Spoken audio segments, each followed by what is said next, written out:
All right, good evening, folks, and welcome to Knox Makers Tuesday Night Show and Share. Anybody here for the very first time visiting Knox Makers? No? Everybody returning customer? Great. Well, for those maybe watching online or whatever, Tuesday nights are opportunity to show off what people are working on or what they're stuck on or what they're failing at or have failed at. So we are welcoming all types, and today we got a few names on our list. So we'll start with Thea, who's going to talk about It Fits.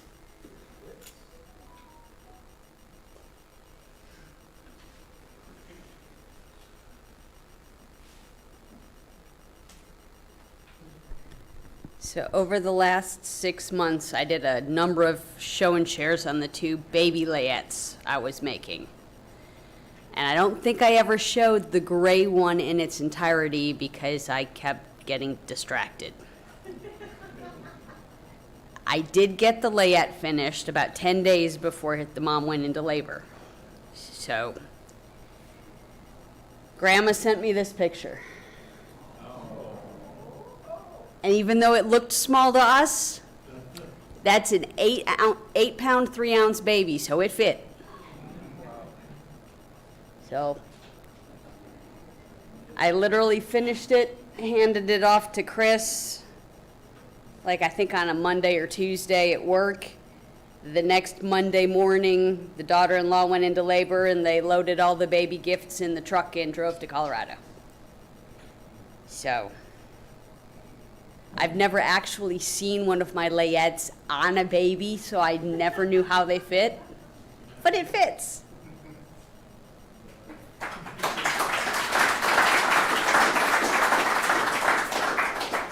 Not only does it fit, it's cute. Well, it does it. All right, next up we have Bob Berry, who is going to talk about part 2 of the rocking chair project.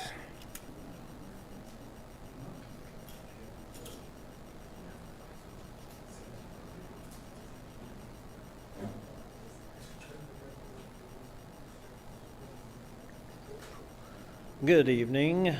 How's everybody doing? Woo! Wow, what a response. Okay, last week I gave you an introduction to this rocking chair project I'm building. I realized that I probably need to give some credit to the guy who wrote the book that I'm using. This guy's named Hal Taylor. He's out of Virginia. I think it's called Ringgold, Virginia, which is a little tiny town somewhere. But he wrote the book that I'm using. I bought the book from him for like $50. It comes on a CD-ROM. And he's built hundreds of rocking chairs. This is one of my favorite that he's built. What do I need to do? Nope.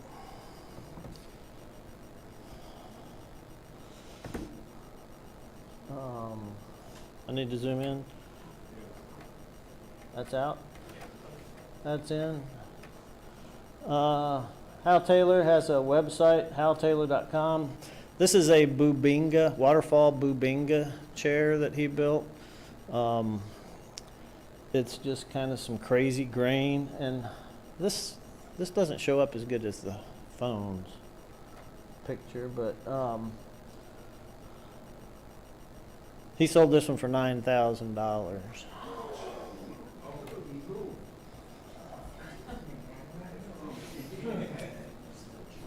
He also built one out of 2x4s from Lowe's, and he sold that one for $7,000. I'd like to meet some of his customers because I don't have customers like that. Anyway, if I can pick up where I was, so one of the things Hal did in his book was he gave me this kind of sequence of events. And it's an appendix to his book, so I print that out whenever I build a new chair, and it's got 66 steps in it. I told you all last week it takes me about 120 hours. That's, roughly 2 hours a step. Some steps are quick, some steps are not so quick. So I made good progress. Last week I think I was in the first block cutting out billets, and I've filled out a few more blocks this week. So let me show you a few pictures and then I'll get out of your hair. I glued up the seat.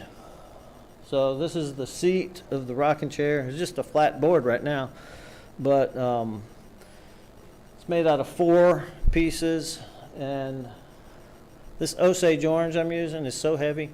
This thing weighs 33 pounds just by itself. Of course, when I sculpt it and trim it, it'll lose a lot of that weight, but 33 pounds. I made up back braces. Back braces are the curvy things that you lean against when you sit in the chair. Back brace has 2 plies of 0.1 inch thick ash, and those are the boards on the left are my billets for the ash laminations, and then this Osage orange piece on the right is the billet for all of the laminations for the back ply. So there's 32 laminations that get glued up 4 at a time. Only use 7 back braces, but according to the book, you make 8 just in case. You might break one as you're messing with it. I showed you some of the billets of the headrest last time. Here's how I join those together. It's kind of, they're coopered at about a, well, let's see, which one? They're coopered at a 5-degree angle. So each billet, I don't know if I took a picture of this, but for my jointer, I have some little, they're forms, I guess, that they're guides that you put up against the fence so that you get a 5-degree or 4-degree cut on your piece of wood as you run it through. It makes it simpler than trying to adjust your fence all the time for different angles. Do I have a question? Yeah, that looks like a funky nail you're using there. Okay, Is that designed to pull those parts together? exactly. It's called a pinch dog. If you haven't used those before, they're good for, and you can see I've got 2 on the bottom down here and 2 on the top. I keep losing my picture here. Here we go, maybe. So, because everything's at an angle, if you try to put a clamp on it from side to side, it would just twist on you and not do well. But using these pinch dogs, you can put together these angled pieces pretty well. So there's, I think, 6 different blocks of wood that I glue together to make the headrest, and then I run it through a bandsaw with a circle jig, so it's a nice smooth cut through the bandsaw. We'll get to that later, maybe.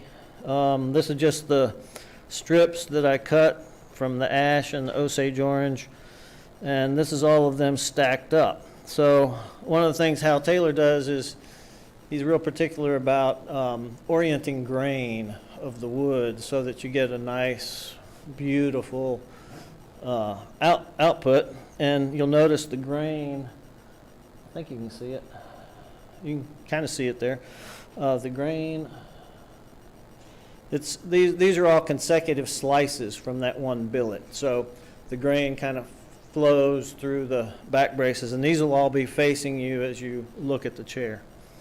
But these are the 4 pieces of wood stacked up. Another question? I'm assuming you have another piece of Osage on the back?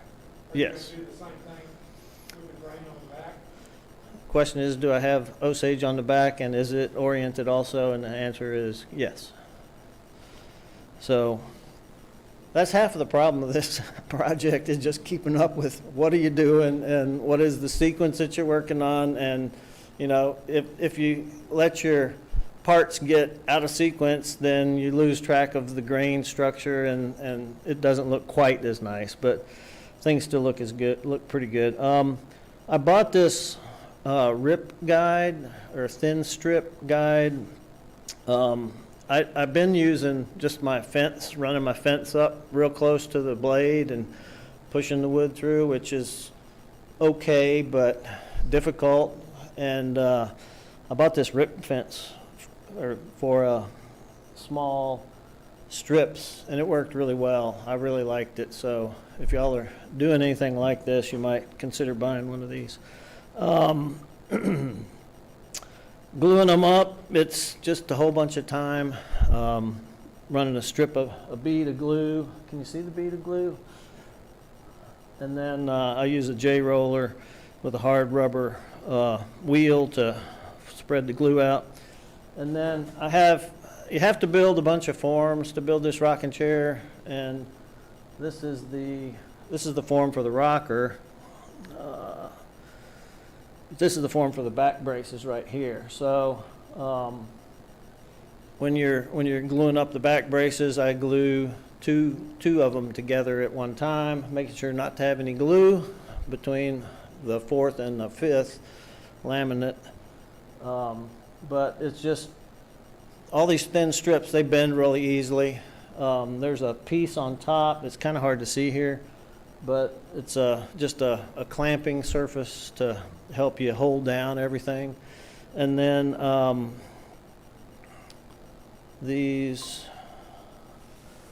see these metal bars, they're just aluminum angle iron that are screwed to the side of my form, and that lets me put a clamp and pull all the laminations up tight against it. So when you squeeze it down from the top, they don't all shoot out because they're all just held by this liquid glue, and they'll shoot out in all kinds of directions if you don't restrict them. So that's how you do that. The rockers are kind of the same way. Well, there's some back braces that came out of the clamps. And then there's only about another 10 or 12 hours of machining and sanding and smoothing to get them ready for installation. These become mortise and tenon installations, so you have to cut a tenon on the top and a tenon on the bottom. And of course the tenons are, if you remember seeing the chair, and I can show another one, the tenons are on the top, they're staggered at different heights, and on the bottom they're all the same.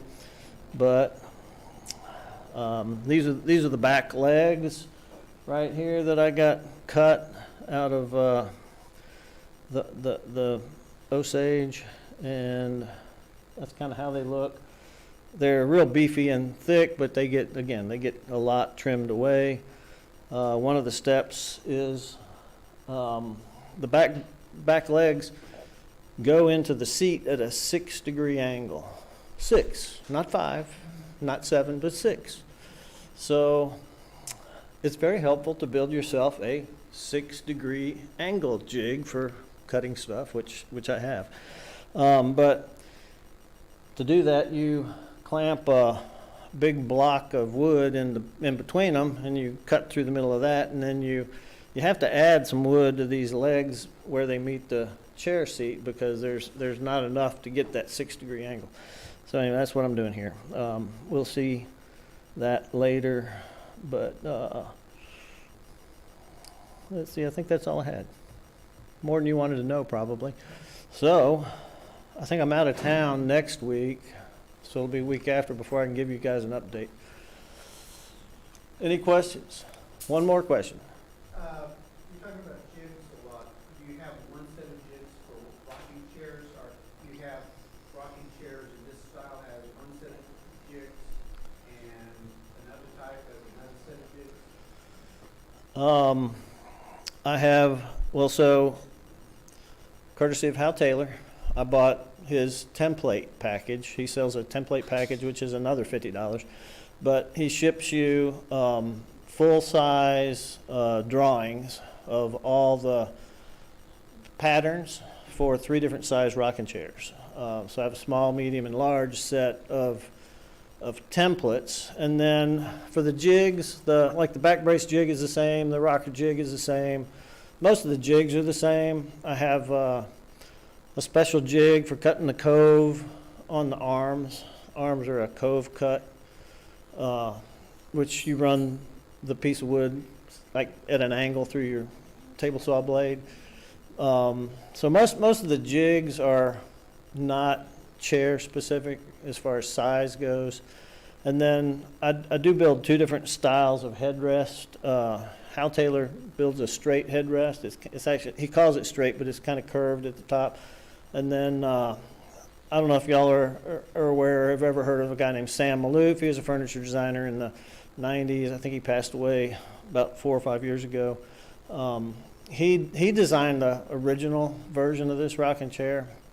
And one of his is in like the Boston Museum of Fine Art, right? This is a Maloof-inspired chair that I'm building, but Maloof put these mule ears, I call them, on his legs. So his legs go up like 6 or 8 inches above the headrest, and then they swoop down into the headrest. And that's what his style was. So I've done a couple of those, and I really like that style. I think it looks cool. But did that answer your question about the jigs? Lots of jigs. I'll show you more of those as we go. All right, I've got about 20 steps done of 66, so I'm getting there, but I'm not nearly done. Thanks.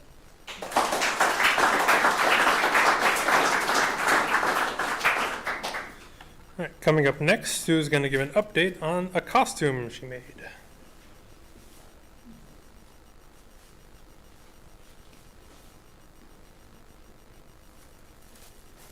I think Sean is used to when I would come in and I'd give an update every week on a costume that I was making. Well, this year I gave a little bit of an update, but Halloween has passed, so I have the finished one. So what you're going to get are kind of progress pictures. I know I have shared some of these. That isn't looking nearly as good on this as it does on my phone. So you can't really see the chest plate. There it is. So I chose a very simple pattern because I wanted to use fur. This year, my grandson wanted to be a Sasquatch. Right, so we have to be original here. So I have fur, yes, black fur, that I had never sewn before, so this was going to be a challenge to try and do this. What I loved is that I found some electric scissors in Fiber Arts. I was using them, and people were coming from other departments asking if I was tattooing in there. No, just cutting off the edges of the fur to sew the costume together. Then, after I was pretty happy with the chest plate. We have the actual costume, if you will. But, you know, there's more to it than that. I said, I need to get your hands and feet, but he's in North Carolina. So my son, bless his heart, sent a picture, and I'm so glad he sent it with the measuring tape, because I was then able to pull it into Inkscape and print it full size. So I could go, okay, now I can make a pattern. Now I can make some gloves for him. So I printed them out and I made a pattern, and I'll spare you the look of it. Yeah, it's pretty sad.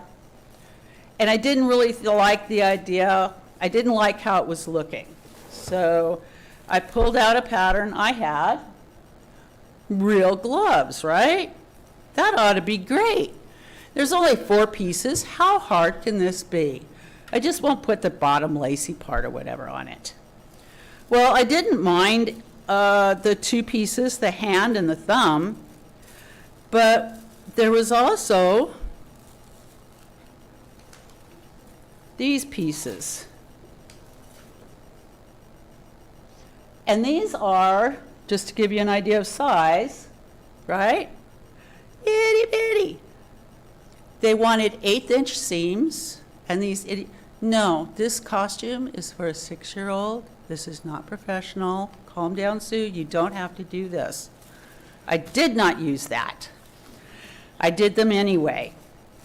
So then came the spats. You may or may not be familiar with what spats are.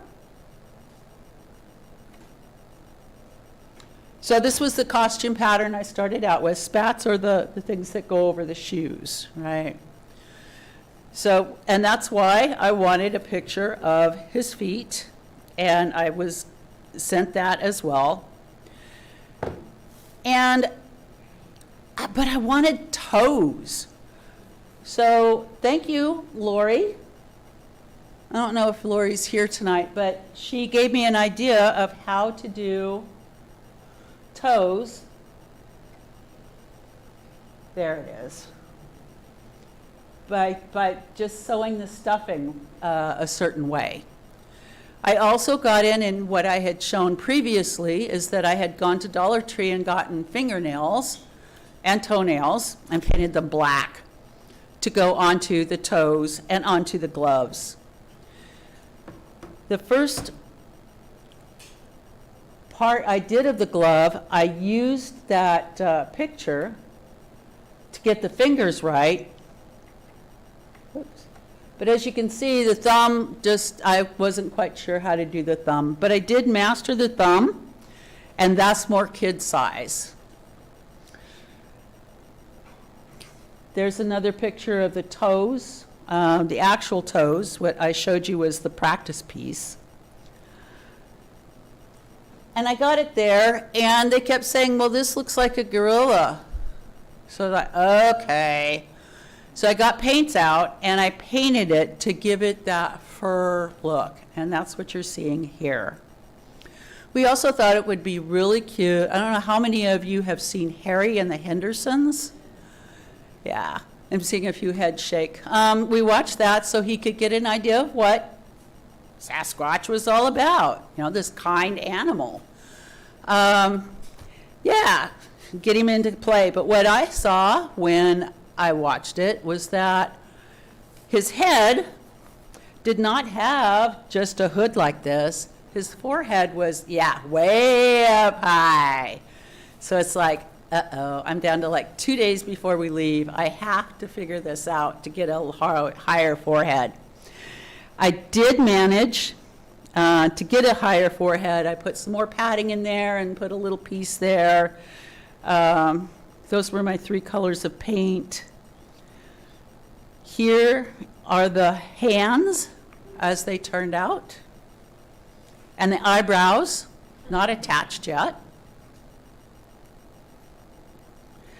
Another shot of the head without the eyebrows, to give you an idea. The backside. And here he is, not the gentle Sasquatch, but the monster one. Yeah, he's quite excited. And then the family on Halloween, I did this picture so that you could kind of see how the eyebrows were on his face. I didn't take up enough on the sides of the hood, so it was a little open. Dad wanted to support him, and so he has a Sasquatch, trick or treat, smell my feet t-shirt. But on this one, let me see if I can get this to change over.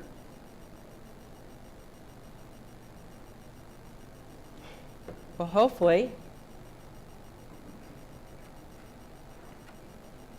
Come on. You can kind of see the toenails shine in there on his feet. The parents asked me not to put them on his hands. I was going to put them back a little bit so that he wouldn't scratch himself, but they felt better not having them at all. So he was quite happy with his costume. In the family photo album, it's like the #1 most popular likes. It has changed the header page. And he is in love with it and wants to do it again next year, so I get the year off. So that's all I have. Any questions? Yes, Toby. How long did it take? Oh, dang. I should have anticipated that coming up. once I got going, it didn't take too long, but I'd still say it probably took a good week. A few days extra here and there when I was doing other things, but a good week. You know, especially trying to get that fitting for the hands and, yeah. And then shaving, that took a lot. And yes, I apologize, I'm still getting fur all over myself from where it laid here and there. So yes, I don't know how to prevent that in the future. No helpful hints. If you have them, I would love to hear them. That's it.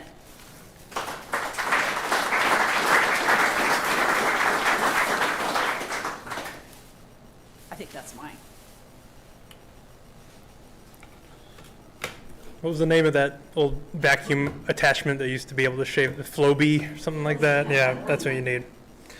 All right, coming up next is Joe, who's going to talk about some knife handles.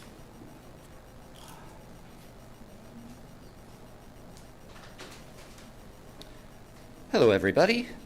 I got some knives. They're kind of utility knives, Mora knives, not terribly expensive. And that's kind of what they look like when they're fresh.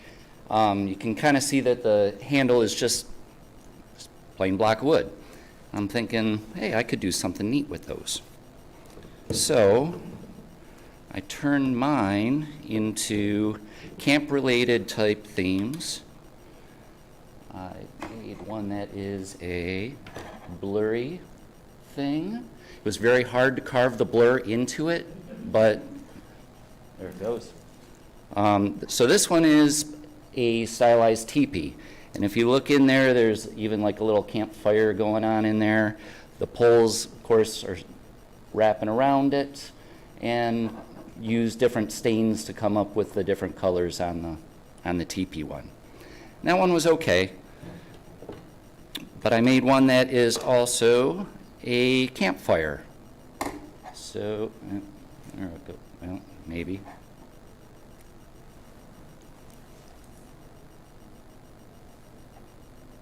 Yeah. So the wood, there's like the logs of wood at the bottom of it, and the flames are coming up and out. So it's just a fun little project. Had fun whittling with it and everything. I don't really have too much more to say about it, but yeah, it's my little knife handles. What's the material of the handle of the wood? I wish I knew.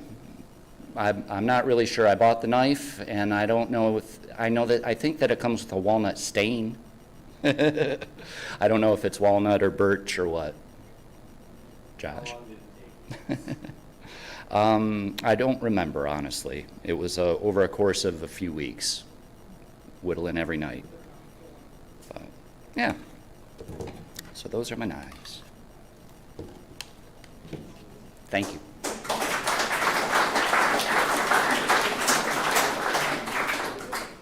All right, that's the last name I have on the list. Did anybody have anything to show that didn't get on? No? Okay.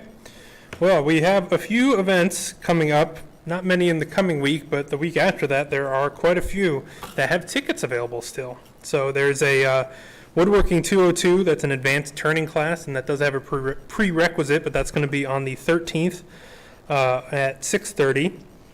On the same day at 7 p.m., there's going to be a make wood conditioner class. So if you have like board butter or whatever, cutting board conditioner, you will learn how to make that, and that is at 7 p.m. also on the 13th. On the 14th at 7 p.m. that you can learn to make a wet felted vessel. So if you've never done wet felting, that's a pretty cool way to make a vessel by just rubbing together wool until it felts together, and it's pretty fun to learn. So that'll be on the 14th at 7. On the 15th, quite a few classes actually going on that day. At 10 a.m. there is a smocking 2.0 class. So that's a fiber arts class at 10 a.m. At 1 p.m. is the crossbow 101. There's, if you want to get authorized on the crossbow laser, there are tickets available for that. And then also at 1 p.m. will be our Stitch and Bitch Fiber Arts Social going on at that time. Brand new class just posted, and it's a new class as far as I know that hasn't been taught in Knox Makers in a while, if ever, is a Byzantine chainmail for beginners, and that's going to be on the 16th at 1 p.m. And also on the 16th at 1 p.m. will be a heat press authorization class. So if you want to learn how to use the sublimation printer and heat press, there's the authorization class for that. And so those are just a few classes that have tickets available coming up. So if you want to grab those, you can check out the website. With that, we're going to wrap up tonight's meeting and open up the workshop. Thank you all for coming out, and hope to see you next time. Thanks.